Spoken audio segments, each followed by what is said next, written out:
C'est vrai qu'il y a eu beaucoup de pression sur moi pour dire oui, bon, il faut changer les hommes, il faut changer les hommes. Je vous dis quelque chose que je ne partage pas. Mais Koufoué a dit, Diogo Singalo est resté plus de 20 ans, ou 25 ans, maire de Boaké. C'est de Boaké, tout le roi là, Yamoussouro. Ah non, non, président, il y a longtemps qu'il est là. Nous, on veut maintenant que tu mettes un jeune. Il a dit, et il faut bien réfléchir. Diogo a beaucoup mangé, il est rassasié. Mais les jeunes que vous allez amener là, il a faim. Cela ne veut pas dire qu'il ne faut pas changer. Mais il faut changer dans la justesse. Parce que les cas guinéens ont un défaut. Quand on l'enlève, il va avoir son groupe ethnique, ou ses parents, voilà, on m'enlevait par dessus Sou, on m'enlevait par dessus Peul, on m'enlevait par dessus Guérzé. Mais s'il y a un contrat de performance, c'est simple. Il y a des sanctions négatives et des sanctions positives. S'il réussit la performance, il a des primes. S'il échoue, il est remplacé. Comment peut-il aller dire maintenant on m'a enlevé parce que c'est Guérzé ou ceci? Non, on l'a enlevé parce qu'il n'a pas pu se perfectionner, il n'a pas pu changer. Donc, il n'a pas su ce qu'est gouverner autrement. Voilà pourquoi j'ai résisté à toutes les pressions, tant externes qu'internes. J'ai dit ici au ministre, il est en conseil des ministres, je veux le dire maintenant pour que le peuple l'entende, le peuple n'a pas entendu. J'ai dit que j'ai fait la géolocalisation. C'est-à-dire que j'ai aujourd'hui la liste de toutes les villas et de tous les immeubles. Donc je peux dire, bon, telle ville à telle personne, telle villa à telle personne. Mais à partir d'aujourd'hui, tout ça, c'est fini.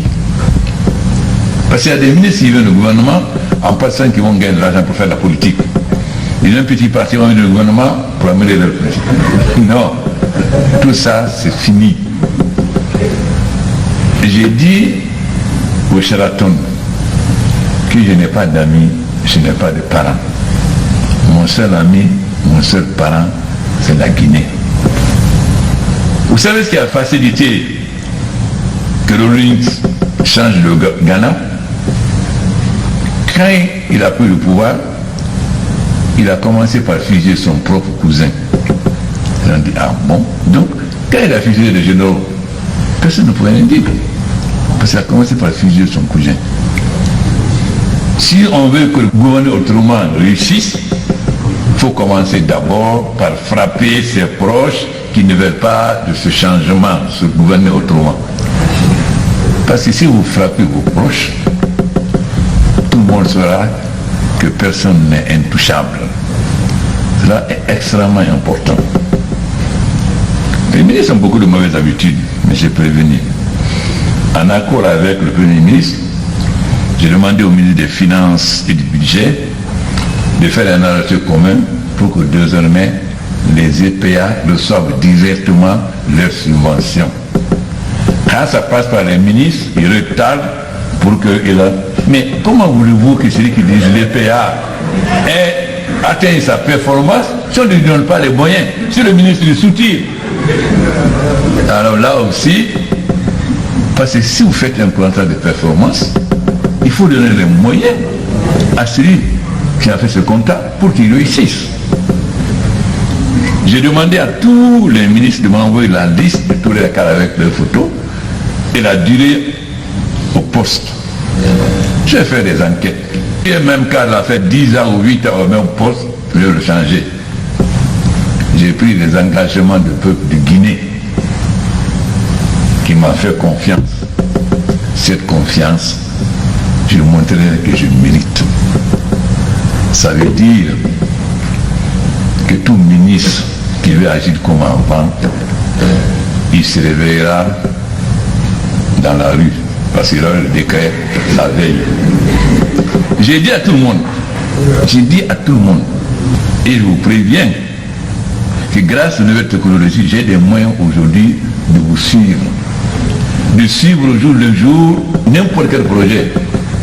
Donc, ne croyez pas que vous pouvez vous cacher. il ne s'agit pas d'augmenter la pression, il s'agit d'augmenter les ressources internes. C'est-à-dire le Sénégal a 18% de son PIB qui est de ressources internes. Le Togo a 20% qui est de ressources internes. Nous, on a 13%. Donc, il s'agit d'augmenter nos ressources internes et non pas d'augmenter la pression fiscale. Comment augmenter ces ressources internes? Empêcher la fraude, empêcher l'évasion fiscale, empêcher la corruption, le copinage, le clientélisme. J'étais très gêné de manquant des jeunes cadres m'ont appelé de Paris. Président, nous on veut bien rentrer. Mais comment ils sont rentrés dans ce problème? Il y a des gens qui disent, oui c'est grâce à moi que le président t'a nommé et devient leur parrain. Donc avec des conséquences.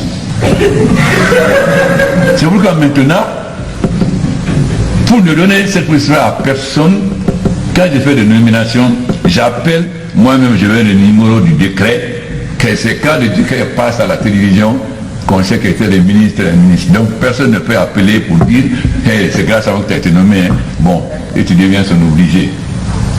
Parce que j'ai observé beaucoup ce qui se passe dans l'administration. J'ai pris tout mon temps.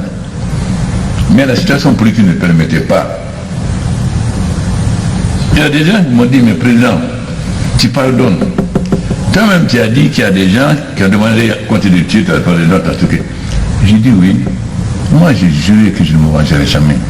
Je ne suis jamais vengé. Parce que je crois en Dieu. Et je sais que si tu me fais mal, tu ne vas pas réussir. Alors, il dit, pourquoi tu ne veux pas nous pardonner? J'ai dit non. Vous n'avez pas voulu me faire du mal, vous avez voulu faire du mal à la Guinée. Dans ce cas, il faut que vous reconnaissiez devant le peuple que vous condamnez cela et que vous situez dans une autre trajectoire. Pas dire à mes envoyés, bon, on va faire la présidence, de dire président, on est avec lui, non. Il va à la télévision, à la radio, il dit, tout le monde l'entend. Là, parce que moi je suis convaincu, parce que je suis un militant, et tout le monde sait mon orientation idéologique, qu'un ennemi d'hier peut être un ami de demain. Comme un ami d'hier peut être un ennemi. Dès que vous devenez président, vous perdez beaucoup de vos amis. Pas tout le monde veut être ministre. Ceux que vous n'aimez pas deviennent vos ennemis. Donc, moi je crois que les gens peuvent changer. Mais, vous essayez de tirer la volonté. Beaucoup d'entre vous ne veulent pas changer. Je remarque. Mais ils se trompent. Je vous jure, tout ministre qui essaiera d'utiliser le régime du père Kefengou, il partira. Je n'aurai pas d'état d'âme. Tout le monde est utile, personne n'est indispensable. Donc, il faut que chacun le chasse. J'ai parié sur vous en disant que vous pouvez changer.